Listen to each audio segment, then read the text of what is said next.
Bonsoir à tous, c'est bienvenue pour ce nouveau numéro hors série de Culturama. Et aujourd'hui, on va parler d'une série culte dans laquelle on nous raconte une grande histoire d'amour. T'es avec Brienne de torse de mes deux. Enfin, je suis pas avec elle pour l'instant. Mais je vois bien comment elle me regarde. Comment elle te regarde? Comme si elle voulait te couper en tranches et te bouffer le foie. Ah, c'est vrai que tu la connais. Et deux dragons. Dracarys.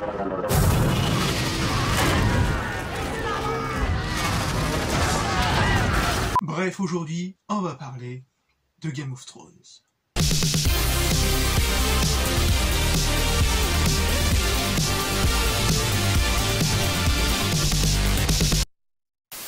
2007. Après pas mal de demandes de Hollywood pour produire les premiers tomes de Game of Thrones au cinéma, J.R. Martin décide de donner les droits d'adaptation à HBO en format série. The minute the book started to hit the bestseller list, one starts getting inquiries from producers who are interested in optioning it for a feature film. And I remember talking to my agents and saying, it can't be done. There's too much. The books are too big. They would have to cut so much there would be nothing left. The only way to do this is a series of series on HBO. That's where my series belongs. So I told my agents, go forth and make it happen. Michael Labardo, directeur des programmes de HBO, va sortir le gros chèque pour produire du moins le pilote de la série avec une grosse somme qui va être tournée entre 5 à 10 millions de dollars. Et si le pilote aura convaincu les autres membres de HBO, celui-ci n'hésitera pas à injecter environ 50 à 60 millions de dollars pour la première saison.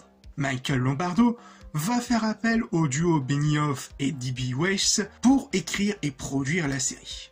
About 3.5 years ago, George Martin's agent sent me 4 books, and I started reading, and about 70 pages in, I got completely hooked. And a few hundred pages later, I called Dan. I said, tell me if I'm completely crazy, but I'm in the middle of this book called Game of Thrones, and I think it's the best read I've had in God knows how long. The next day I said you weren't crazy, and 2.5 days later, I was done with a 900-page book. La série va suivre plus ou moins les premiers tomes des best-sellers de J.R. Martin, voire même plutôt qu'en basant une saison sur un roman en particulier, le but de leur accorder la liberté est de déplacer les événements de part et d'autre dans les livres en fonction des exigences, cela dans l'intérêt de l'adaptation télévisuelle. What?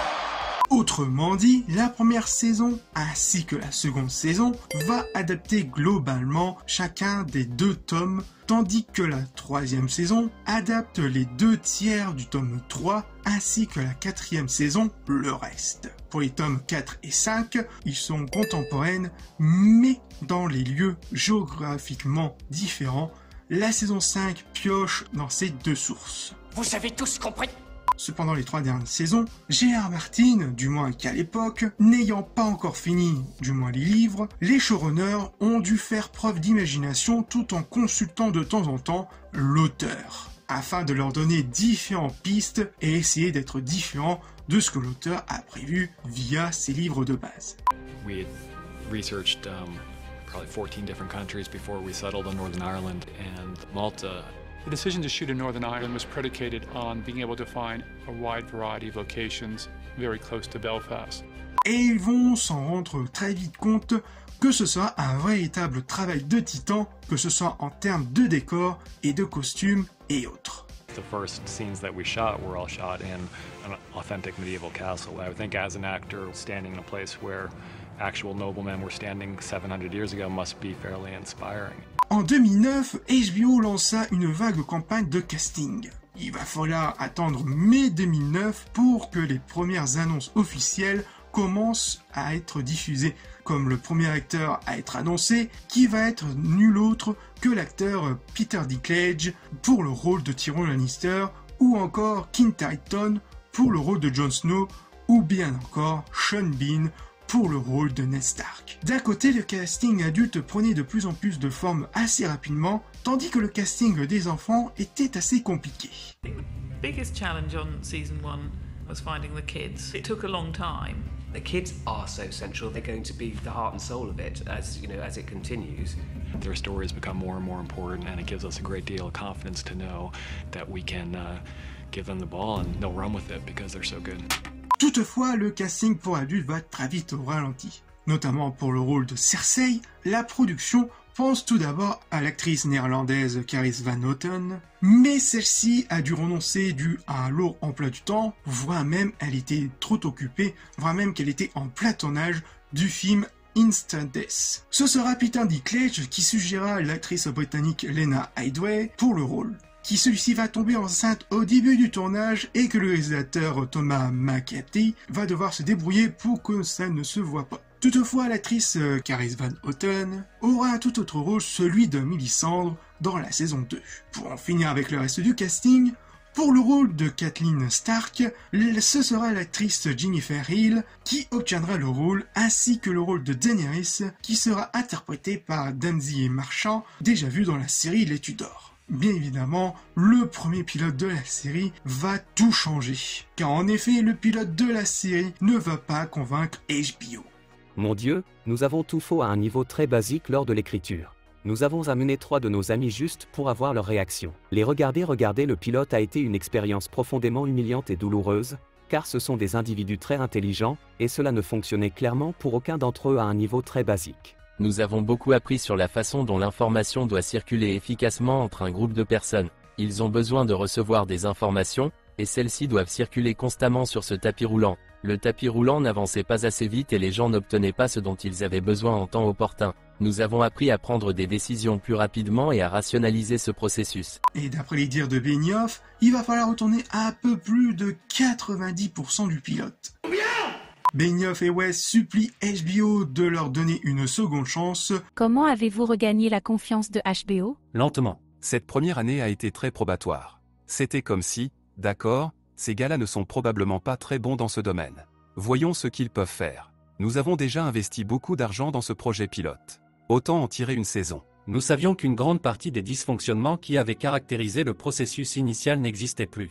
Tout le monde ressent un sentiment de flou vraiment génial et chaleureux et pense qu'il fait le travail de Dieu, et puis il se retrouve avec une crotte. Nous ne savions donc pas si nous avions ou non une crotte chaude et pelucheuse sur les mains pendant longtemps. HBO accepte au final, mais HBO va leur donner un certain budget très limité où chaque centime va devoir être compté. Aussitôt, le retournage est prévu au plus vite, cependant tout ne va pas se passer comme prévu, notamment autour du casting pour les rôles de Catelyn Stark et de Daenerys. Tout d'abord, l'actrice Jennifer Hill, qui va devoir laisser sa place à l'actrice Michelle Fairley, qui celui-ci avait refusé de s'éloigner de sa petite fille de 7 mois et qui a demandé par la suite à résigner son contrat à Michel Lombardo. Cependant, Michel Lombardo refuse, voire même menaçant l'actrice de rupture de contrat abusif. Bonjour l'ambiance, qu'est-ce que c'est mort ici ? Et concernant le rôle de Daenerys, l'actrice Tamzin Marchand va tout simplement abandonner le rôle car elle se sentait encore mal à l'aise, notamment lors des scènes de sexe. Et ce sera l'actrice Emilia Clarke qui va la remplacer. Et pour en finir en termes de remplacement, surtout au côté réalisation, Thomas McCarthy va laisser sa place à Tim Van Patten, un gars sûr de chez HBO, qui celui-ci avait déjà travaillé sur un bon nombre de séries, notamment Rome ou encore Les Sopranos. Et une fois que le second pilote fut mis en boîte, Benioff et Weiss présentent celui-ci à HBO en croisant les doigts. Et par miracle, HBO valide à 100% le pilote, ainsi que le début de tournage de la saison 1 en juillet 2011. Et on peut dire que le tournage de celui-ci ne sera pas du tout pouf, et je vous invite fortement le visionnage de l'excellente vidéo du Being Doctor qui en raconte un peu plus en détail de ce qui s'est réellement passé, et sur les différents autres tournages des différentes saisons de la série, et croyez-moi, il y a tout de même quelques petites pépites. Et histoire de vous mettre un petit avant-goût, sachez que les scripts des 2 derniers épisodes de la saison 1 ont été volés. Et par chance pour HBO et pour le reste de l'équipe, ils n'ont jamais été diffusés sur internet, voire même on les a jamais retrouvés. Et croyez-moi que ce n'est encore qu'une infime partie de l'iceberg de ce qui s'est passé. Il y a encore eu pas mal de détails autour de la météo, notamment des tempêtes, il y a aussi des problèmes liés aux chevaux, il y a aussi la fabrication des costumes. Il devait même aussi avoir des scènes de bataille pour les 3 premiers épisodes, mais qui ont dû être totalement rayées de la carte, fortement dû en raison de faire des économies à mort.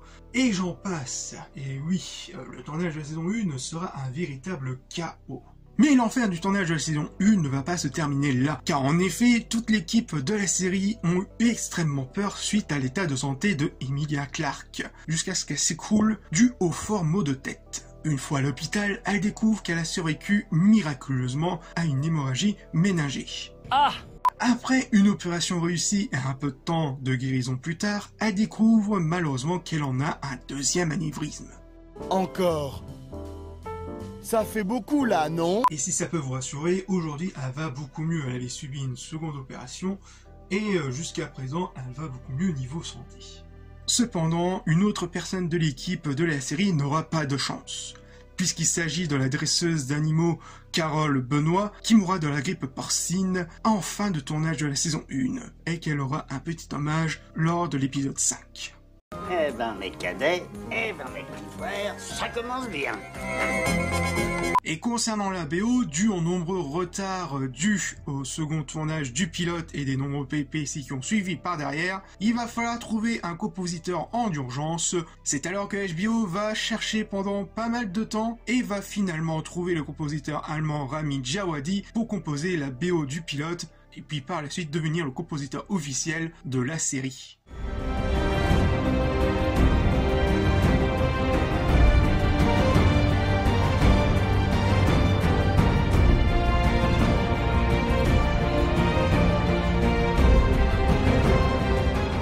Après avoir sorti de cet enfer, le premier épisode sorta le 17 avril 2011 et qui va raconter l'histoire de Westeros, un continent divisé en 7 royaumes dirigés par le roi Robert Baratheon. 9 ans, Ned. Pourquoi ne t'ai-je pas vu? Où diable t'es-tu passé? Je gardais le nord pour vous, Majesté. Winterfell est à vous. Et qu'il existe un jeu de pouvoir dans l'ombre entre le roi et les autres maisons. J'ai besoin de toi, Ned. Viens à Port-Réal, tu sais qu'à Winterfell, personne n'a besoin de ta présence. Lord Eddard Stark, je souhaite vous nommer main du roi.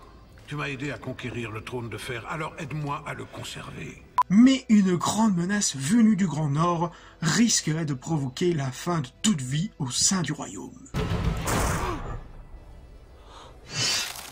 Et on peut dire que le premier épisode va attirer timidement pas plus de 2,2 millions de téléspectateurs. Mais les rediffusions durant les week-ends qui va augmenter un peu l'audience avec 3 millions de téléspectateurs. Et pour le reste de la saison 1, la série va garder en moyenne pas moins de 5,5 millions de téléspectateurs. Bon, c'est pas si mal. Du moins via la télévision. Mais si on accumule le résultat des services à la demande, on atteint au total environ 9,3 millions de spectateurs. Voilà. Un résultat assez encourageant pour HBO qui va tout de même lancer la production de la saison 2 et qui va exploser avec plus de 11,6 millions de spectateurs. Et qui atteindra un pic de plus de 18,4 millions de spectateurs en moyenne et devenir au fur et à mesure la série la plus populaire de cette période, avec des critiques d'autant plus positives de la part de la presse et du public. Je dis bravo. Jusqu'à sa fin, à sa 8e et ultime saison, qui va diviser plus d'un. Pour ma part, après pas mal de revisionnage de la série au complet, je trouve que la saison 6 et 7 s'en sort plutôt pas trop mal. Même si parfois il y a quelques lacunes, comme par exemple des téléportations de pas mal de personnages qui nous fait croire clairement que tel ou tel endroit est juste à côté. Mais ce qui me chagrine le plus, c'est sur sa fin, que je trouve au final assez mitigée, et qui mérite bien mieux de ce que la série nous avait proposé jusque-là. Par exemple, l'intrigue autour des marcheurs blancs, vite fait racontée et expédiée, ou encore une fin d'intrigue autour de Cersei moins convaincante. Et que malgré quelques bonnes idées comme le pétage de plomb de Daenerys, cette fin de saison donne un goût inachevé d'étendre son récit autour par exemple de l'intrigue des marchands blancs, qui aurait amplement mérité d'être la véritable fin de la série. Étrangement, je prends tout de même un vrai plaisir de la revoir, car Game of Thrones nous offre un divertissement unique avec ce jeu de pouvoir bien écrit, avec ces personnages ou en couleur qui nous laissent les suivre à travers leurs péripéties ainsi que leur choix qui aura un véritable impact important dans celui-ci, tout en voyant leur évolution dans ce monde cruel et sans pitié dans un véritable jeu de pouvoir cruel. Et on sent amplement un sorte de nouveau souffle du genre fantasy dans cette ambiance sombre inspirée de l'histoire moyenâgeuse du monde, offrant un récit crédible à son univers, et qui est accompagné d'une magnifique BO composée par Rami Djawadi qui apporte vraiment un vrai plus à la série, dont chaque région, chaque famille, chaque paysage, chaque personnage, etc. a un thème particulier et unique.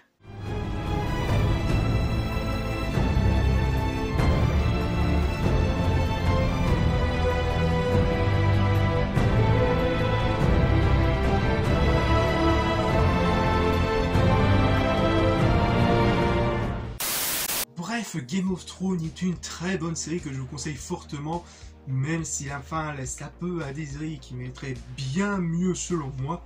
Ça reste tout de même une série culte, une série qu'il faut voir au moins une fois, que je vous conseille fortement le visionnage. Et que si vous voulez prolonger un peu plus l'expérience de Game of Thrones, je vous conseille fortement la saison 1 de House of the Dragon, qui retrace un peu plus l'histoire des Targaryens, de comment ça s'est parti en cacahuète, etc. Et il n'y a pas besoin de voir Game of Thrones, la série de base, pour comprendre la série. Vous pouvez commencer directement par la saison 1 de House of the Dragon et commencer par le site, par la série de base. Mais en tout cas, de ce qui nous est montré dans la saison 1 de House of the Dragon, ça a l'air très très prometteur pour la saison 2 qui risque d'être assez explosif. Voilà, pour ceux qui ont lu au moins les bouquins tirés de celui-ci, donc Fire and Blood. Voilà, je n'en dirai pas plus pour éviter tout spoil. Voilà, donc j'espère que cette vidéo vous aura plu. N'oubliez pas de liker, commenter, partager et à vous abonner si le contenu vous plaît. Et on se retrouve pour de futures vidéos. Peace.